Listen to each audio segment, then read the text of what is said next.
tous azimuts. Peuple congolais, il est temps de nous lever, de nous serrer les coudes et d'agir pour défendre notre patrie, notre intégrité territoriale et l'intangibilité de nos frontières.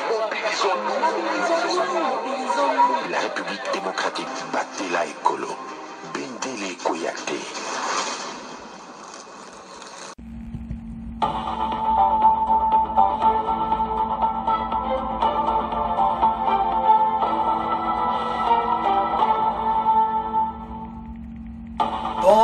Bonsoir, bonsoir, bonjour, c'est Congo News 24. Bande Konanga, comme toujours avant de commencer notre émission, nous disons merci à Dieu. Nous disons merci à nos chers abonnés et téléspectateurs qui nous suivent partout dans le monde et en RDC. Bande Konanga, soyez les bienvenus. À la une, chers téléspectateurs, on va commencer cette émission Bandeko. Faïlou Ve Fachi Senko les menaces de Kabila. Félicitations Kai Kwamba. Oelekaki na conseil des ministres. Fachi Alaxiango Polele. Pona récite. Oe Salamaki na ONU. Alors, Eza Penza Masolo Kitoko.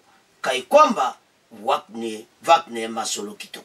Alors, Togo développe ensemble.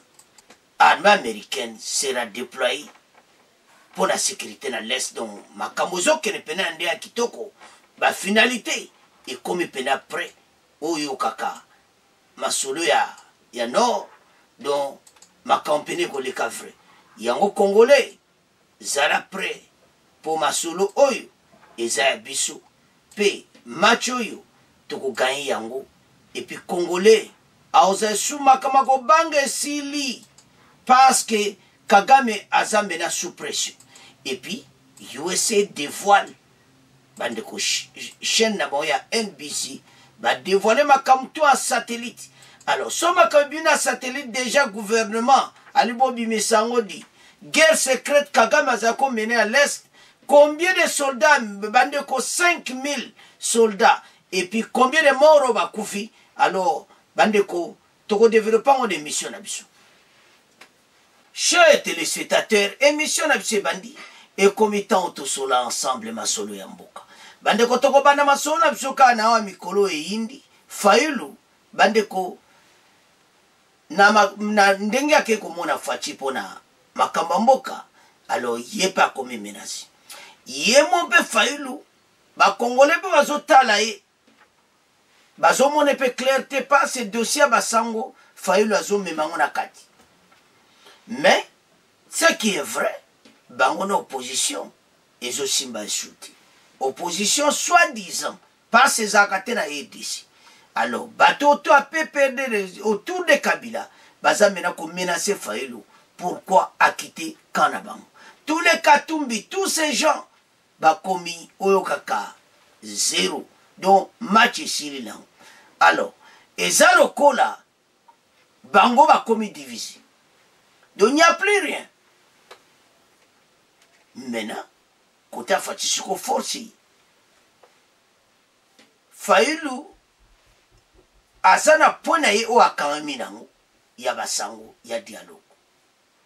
Mais dialogue wana siko e comme un problème pourquoi? Na kati makamba basango Kabila zana kati. Katumbi zana kati. Batu wana nyonso bazana kati. Tous ces bandos qui a Congo bazana kati a dossier wana. Donc Faïlou pe koto yo asana problème. Ba Congolais bazo benge pe traître ba bi ki Fachi boke bana Faïlou. Bazo kem sa présente ake bana Faïlou. Bande ko za mawa. Pays na biso to za menacer na ndenga ko sakana te. Tala makambo mele kai na Nations Unies to zoya na makambo ndenge kai kwamba sali boulot. Mais alors soko tali o ezo salama mawa. Alors to zonga na Faïlou. Est-ce que Faïlou a vraiment de bon cœur? Mais ce que ça de bon cœur, pourquoi ça ko kangama na du paka basango? Ayebi ke ba Congolais ba lingi anguti. Paksa basango wana tout. Adjuna ba nanga batu tuache na kati. O batu wana ba su compter banguti. babengani bango déjà na doa, donc il n'y a plus rien. Baza sur le côté. Makambo etikali kaka EDC na Rwanda ndende makambo kokeni. Et si Kagame comme na pression ko sakanati, mais toujours y a na deuxième. Alors, ce que soto otala masolo ko. Oso mona te koma mboka na biso. Makambo ndenge ezokoma. Ezosenga Congolais botelema.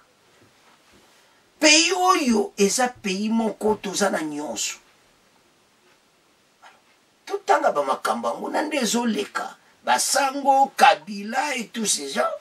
Et ndeni Fachi basolona eza ko avancer ndenge nini? Est-ce que Fachi ko accepter pacte wana oyo Fayulu a présenté et c'est kozandeni totanga. Oh là là. Fayulu vers Fachi, 5 menaces Kabila. Félicitations Kaikwamba. Alors, tobana na Kaikwamba wana. Talabande ko Kaikwamba a sali grand boulot. Il fallait pas honorer na conseil des ministres. Les ministres nous sont amona que Maman Mouzalendo a sali grand boulot. To gagne Kagame. Diplomatie, to zana victoire nyonso. Donc Kagame a poli diplomatie, biso to gagné. Et puis Kagame c'est tout ça. Amoni pena que force na biso kote wana ya kosakanati. Alors, nayango la RDC au Conseil de sécurité des Nations Unies, c'est dans le potentiel, le pays de Félicité a été élu membre permanent du Conseil de sécurité pour un mandat de 2 ans. Le quotidien dit observer le gouvernement congolais pour avoir comment utilisera cette plateforme pour faire avancer ses objectifs nationaux et régionaux. Enfin, Forum des As évoque les dérives d'interdire les médias de couvrir les activités du PPRD et de Joseph Kabila. Cette décision du Conseil des CSA de l'audiovisuel et de la communication continue de citer l'indignation générale, note le quotidien. Donc, hasard a problème. Baboye Kabila. Zomona. Alors, d'abord, dossier à USA, totika monabino, tokomo kena Kabila. Awa azo menacé parce qu'il va pexer la PPD à l'oba. Alors, azo sepelate comment Fayulu a kepa Fachi. Alors, et l'autre regressé na Fayulu kapo azo kangamana basango oyo. Tous ces pères, bazana ba boule na ba mosusu. Alors, Fayulu mena ba Congolais bazo tie point d'interrogation. Est-ce que Fayulu agenda caché na basango? Tokosuka na ndenge nini? Et c'est Facha ko dit là, on n'est pas c'est Facha ligne makaba sangoti. Est-ce que ko le kandegeni? Koto Fayulu aza ko insister pacte basango. En une africaine, tu sais que Fayulu brise la glance. Les lignes semblent bouger. À peine 72 heures après avoir exprimé publiquement son souhait de rencontrer le chef de l'État, Martin Fayulu a été reçu jeudi 6 juin par le président Félix Tshisekedi au palais de la Nation. Un entretien inédit marqué par une accolade fraternelle et des échanges à huis clos sur fond de crise nationale d'urgence patriotique, décrit l'hebdomadaire qui précise que les échanges ont pris près de 2 heures. L'opposant a lancé un appel à l'unité et au dialogue, plaidant pour la création d'un camp de la patrie pour faire face à l'agression extérieure et prévenir toute tentative de balkanisation. Si le même chapitre est connu, j'estime que l'avenir du pays pourrait bien se jouer dans cette nouvelle alliance qui se forme autour du camp de la patrie. Cependant, écrit le tableau, l'histoire politique congolaise est jalonnée de dialogues avortés et réconciliation des façades et des promesses non tenues. Est-ce que Makamo Fayulu va tenir ma monnaie très sérieux? Est-ce que Makamo va sala ma solo dialogue ou les bien? Balobi abisso ezatuna. Mais le problème qui est là, les grandes menaces, Ezak Kabila. Parce que a comment menacer Fayulu, Batoala Nyonso et tout ça. Alors que derrière il ba M23 sous Kagame. Donc ezaka makamondo tozaka na problème ti na makambo oyo mais totala ndenge koleka. Alors tola la revue de la presse ba résumé makambo tout na victoire oyo kaka ya Kaikwamba adu bouquet de fleurs. Alors toyoka makambo ndenge elekaki na conseil de sécurité pe toyoka makambo Fayulu pe oyo makambo Kabila oyo bapekisi ba makambo ne toeleka tolanda la revue de la presse. Bon moto avance. La une de la presse, cette semaine à Kinshasa. En une d'Africa News, Tshisekedi et Fayulu brisent la glace. Les lignes semblent bouger. À peine 72 heures après avoir exprimé publiquement son souhait de rencontrer les chefs de l'État, l'opposant Martin Fayulu a été reçu jeudi par le président Félix Tshisekedi au Palais de la Nation. Une entrevue inédite marquée par une accolade fraternelle et des échanges à huis clos sur fond de crise nationale et d'urgence patriotique, décrit les tri-hebdomadaires qui précisent que les échanges ont pris près de 2 heures. L'opposant a lancé un appel à l'unité et au dialogue, plaidant pour la création d'un camp de la patrie pour faire face à l'agression extérieure et prévenir toute tentative de balkanisation. Sur le même chapitre, Econews estime que l'avenir du pays pourrait bien se jouer dans cette nouvelle alliance qui se forme autour du camp de la patrie. Cependant, écrit les tabloïds, l'histoire politique congolaise est jalonnée des dialogues avortés, des réconciliations des façades et des promesses non tenues. Et d'ajouter, Martin Fayulu, fidèle à sa ligne, insiste sur la nécessité d'un dialogue national inclusif porté par l'Église catholique et l'Église protestante. Une proposition qui a fait ses preuves par le passé, mais dont la mise en œuvre dépend désormais de la volonté réelle du pouvoir en place. Les bi-hebdomadaires Ouragan estiment que Martin Fayulu n'a pas perdu les Nord. Essentiel, la RDC au Conseil de sécurité des Nations Unies, les pays de Félix Tshisekedi a été élu membre non permanent du Conseil de sécurité pour un mandat de 2 ans. Le quotidien dit observer le gouvernement congolais, je cite, pour voir comment il utilisera cette plateforme pour faire avancer ses objectifs nationaux et régionaux.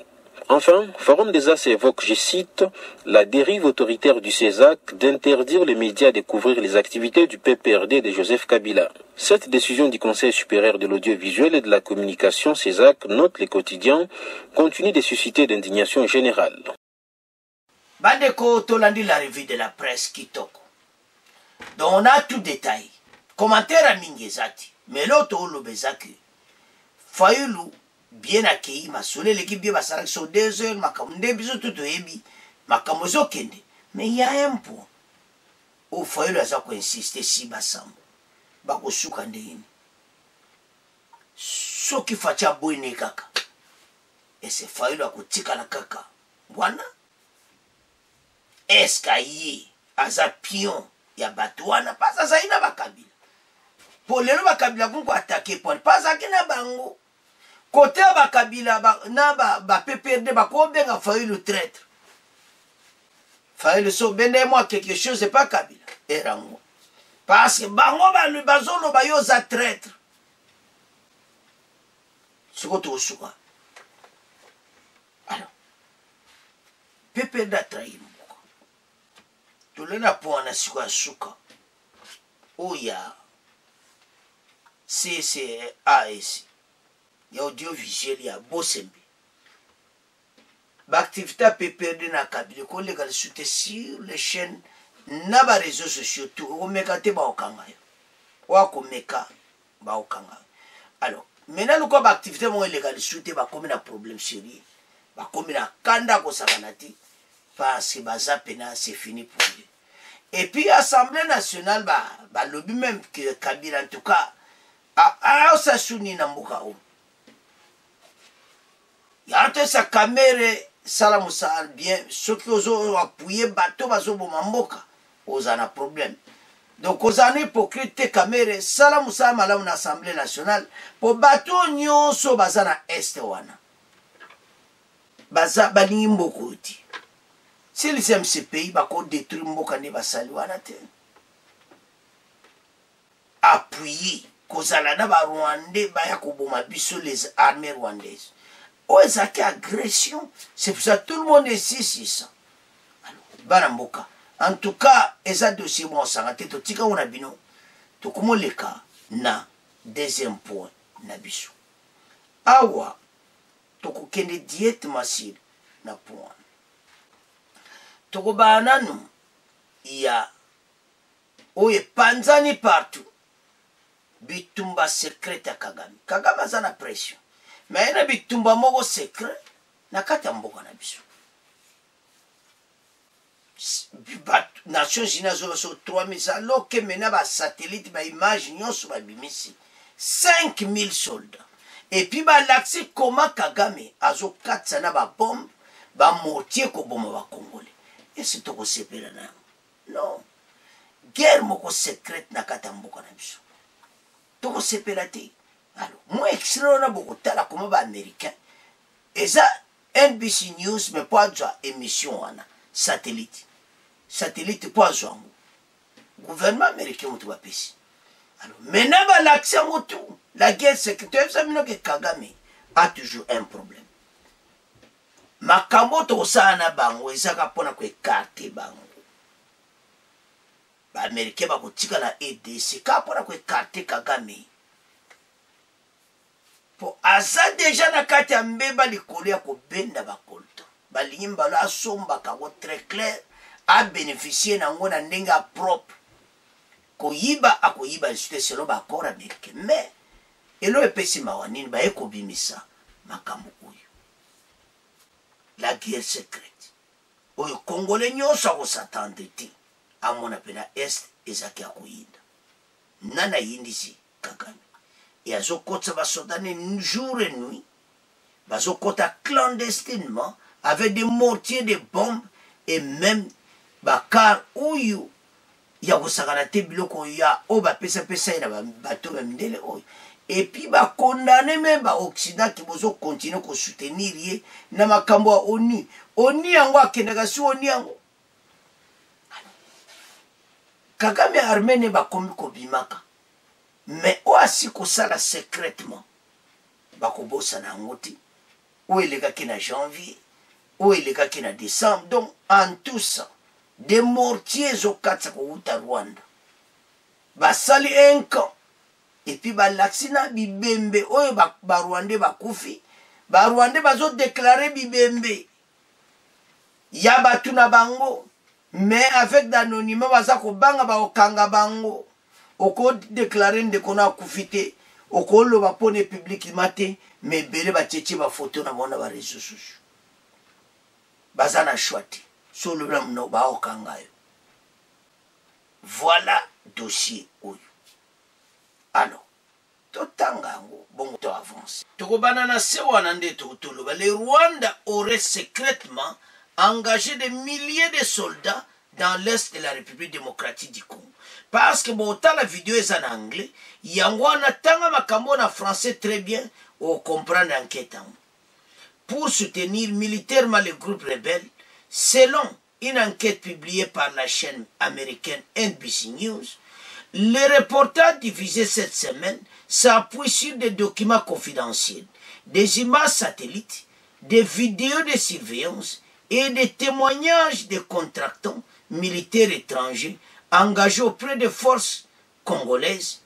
Il décrit ce qu'il qualifie de guerre clandestine menée par Kigali, en lien direct avec le M23, un groupe qui affirme défendre les intérêts de la communauté tutsi congolaise. Selon NBC, ces documents montrent que le Rwanda a non seulement soutenu la logistique de M23, mais aussi déployé plus de 5000 soldats sur le sol congolais.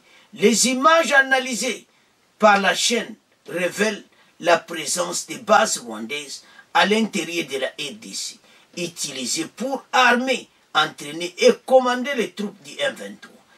NBC indique que le matériel militaire lourd, dont des mortiers guidés, des mitrailleuses et des lance-missiles et des systèmes de défense anti-aérienne, a été introduit dans l'est de la RDC par les forces de défense rwandaises.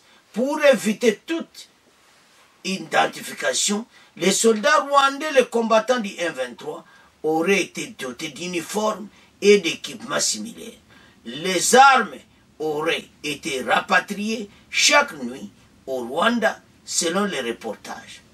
La chaîne affirme également que les soldats rwandais morts au combat étaient discrètement réattirés du champ de bataille ou dépouillés de tout insigne pour ne pas compromettre la discrétion de l'opération. Analyse d'images, satellites, un cimetière militaire au Rwanda fait état de plus de 900 nouvelles tombes en 2021-2024 et un pic de sépulcres enregistré en 2023-2024, période marquée par des frappes de drones congolais. Drone alors, dans un rapport interne daté de 2022, obtenu par NBC, les RDF reconnaît 2 de leurs soldats avaient été capturés par l'armée congolaise. Ou plutôt, ces documents internes recommandent des sanctions contre les supérieurs pour n'avoir démystifié leur identité. Kigali, de son côté, a toujours nié l'implication du conflit.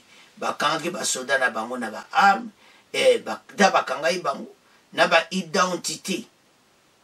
Alors, les rois zaolu bako ba kidnap bango ba enlever bango alors que maintenant ba se créer au bima que vraiment ba soldats rwandais sur le sol congolais. Alors, tant au tala tous ces soldats bazana ba mortier bazokene na yango baza ko avancer.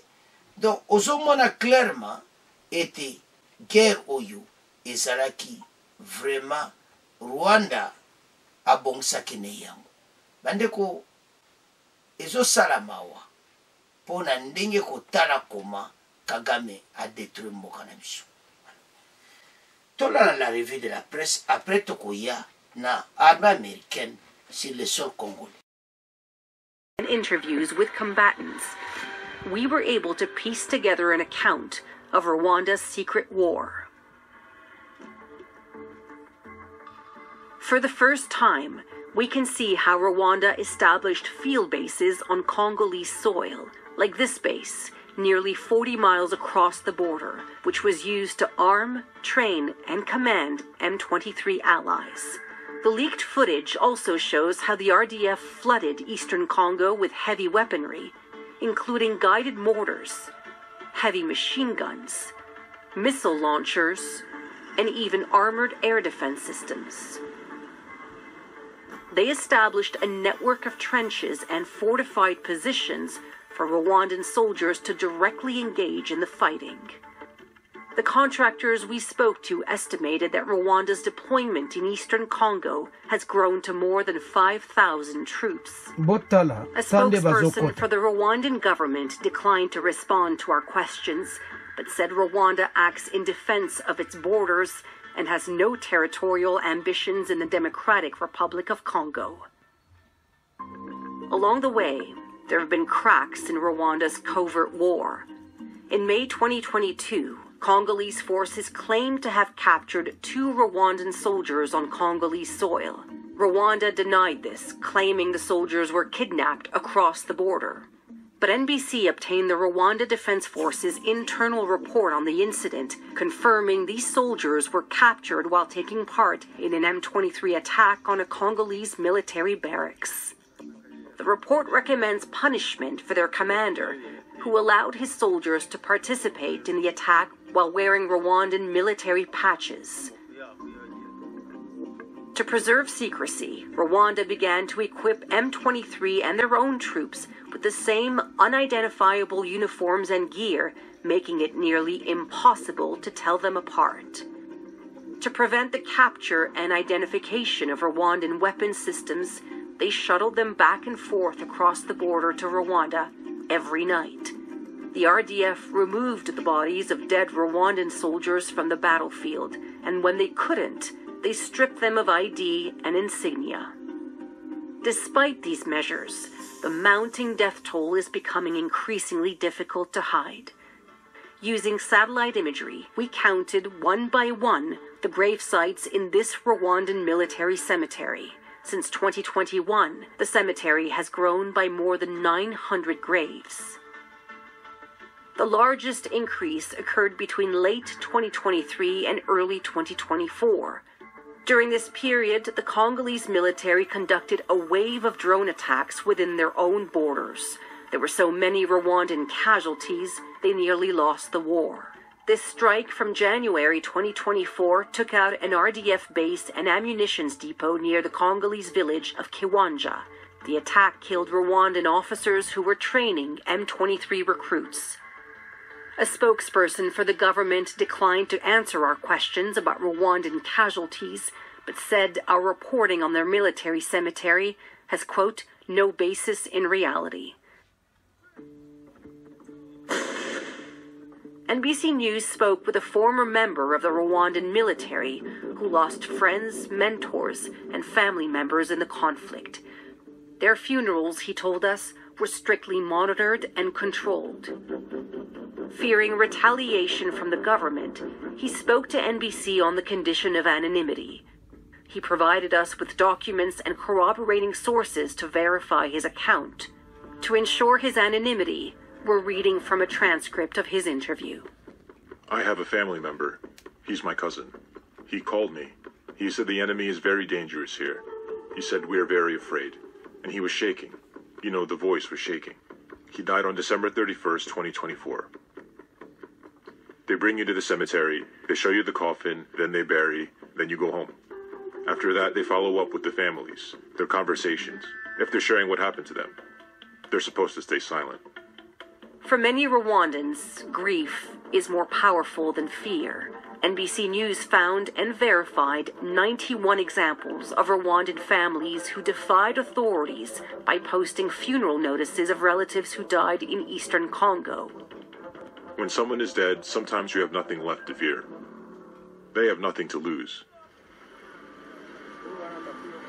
Nearly 4 years of conflict have taken their greatest toll on Congolese civilians.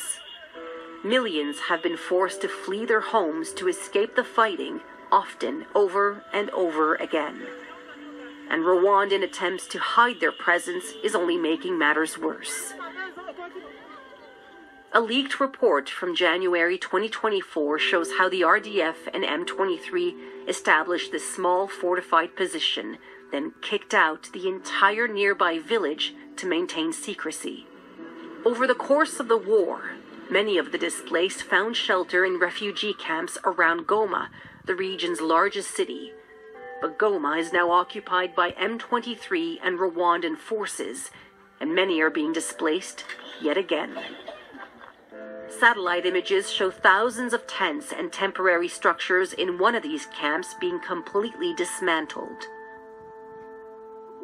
Western governments have known about Rwanda's involvement and have said so publicly. But still, Rwanda continues to receive international aid, and that includes military funding for its UN peacekeeping missions. Now Rwanda is at the table for US-brokered peace talks, despite never having officially admitted to taking part in the conflict.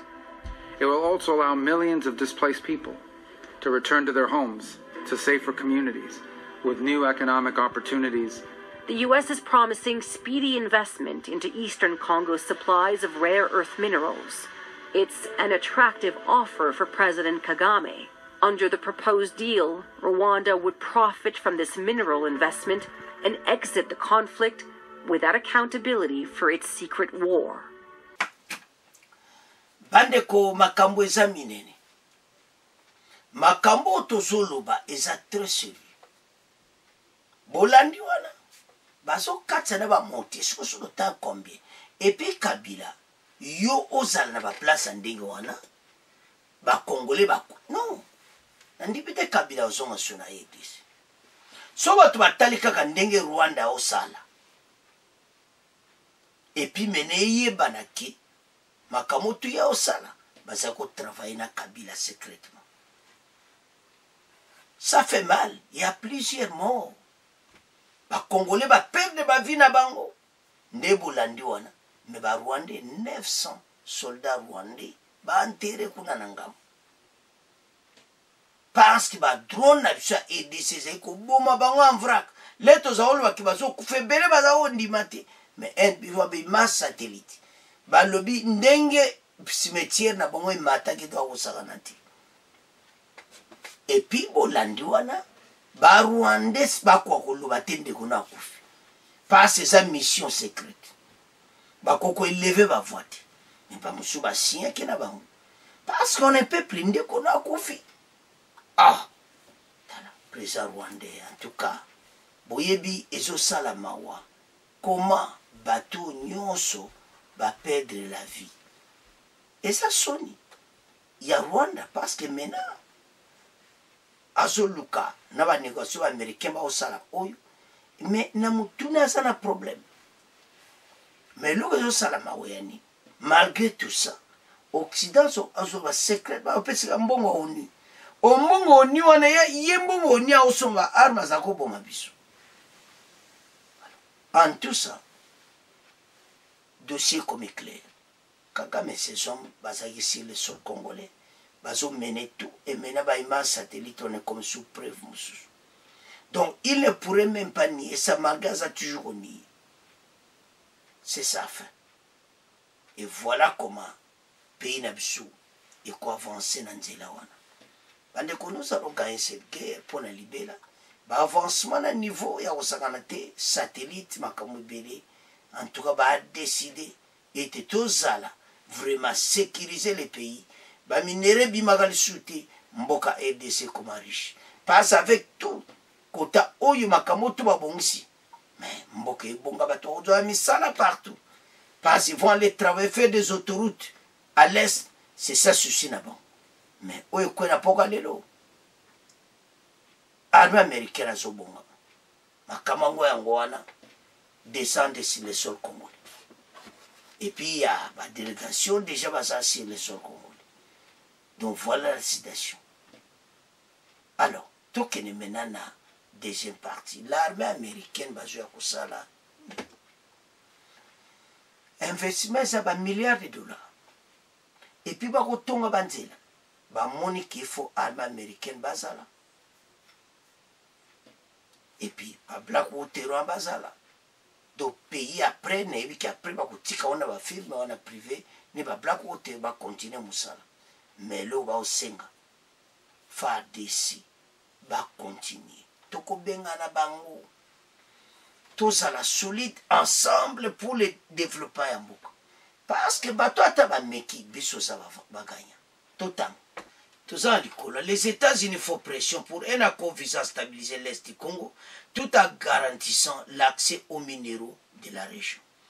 Un accord qui donnera aux entreprises américaines l'accès aux réserves minérales critiques du pays africain en échange d'une assistance militaire américaine. Voilà.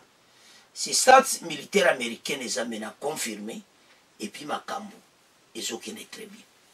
Ils ont senga batoyo va comprendre et comme étant où RDC a joué rôle mokamunene dans mon truc mako diriger parce que les leçons bakambo avancé vraiment bateau bakoza souti et puis RDC a quoi avancer pays to kende liboso parce que basabso mabeni. Alors voilà bande konanga USA Army sur le sol congolais tout devrait bande ko tolandi biso nyonso armée américaine tant ba okoma les Kabila bato wana nyonso Kabila et tous ces gens nde kabomo na bango sili na bango bakobenga na bango ndenge bazawa nande kabotangi tanga ngobie o comprendre que bango eza obligation bazala pour la sécurité. Il y a un investissement au salaire de milliards de dollars, il faut la protéger. Olinga, olingati. Armée américaine a fait d'essai, bako sala masolo. Masolo wana eko koma tina niveau ko sakanati était à l'est de la RDC. Bako sala ba usine nyonso à raffinage, ba minéraux ba okene brut, ba nous a raffiné après qui. Donc la situation to kenango les avancements moko direct. Mais le que c'est très important aux années sécurité. Le col a maintenant confirmation de que sécurité et vous allez sécuriser. Donc l'armée américaine peut pas participer. N'a pas black water donc ma camozo qui est bien. Parce que l'armée américaine a ça boulot ici les mamoutou ici. Alors l'armée on soit en privé à black water. Va continuer sur les frontières comme Samboka. Les pays il faut avancer à niveau moussous. Totika kolala totelema pour l'intérêt du pays. Andeko makamoza ko sakanati. Na ndenge tozo kende ezo pesa kitoko.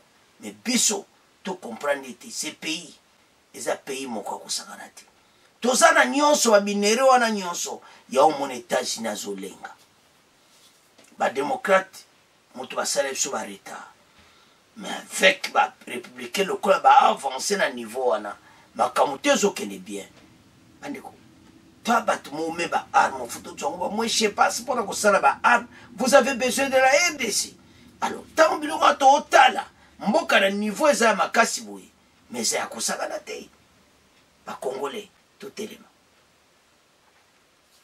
pays oyo ezokende na direction moko sur est wandeka bato balobi wana arme américaine na kata mboka me kitoko ya tolobi na bandeko nyonso tozala na kimia omo bakabila nde baza bango nyonso wana pasi ba 123 baza esu na cope na biso ti babengani bango na droit et maintenant Kabila et les autres bakontinue mouvement na bango baza na armée rwandaise eza secret bazokontinue kobenda babiloko et maintenant tango pena makambo to ekosila armée américaine présente sur le sol congolais bato bakomona lisu te c'est la fin ya Kagame et ses hommes et comme état to développer mboka to avance parce que trop c'est trop ce pays est menacé na ndenge moko ya kosakana te alors bandeko nanga soko tali omona ke RDC eza na bonne voie et comme état oyo ce pays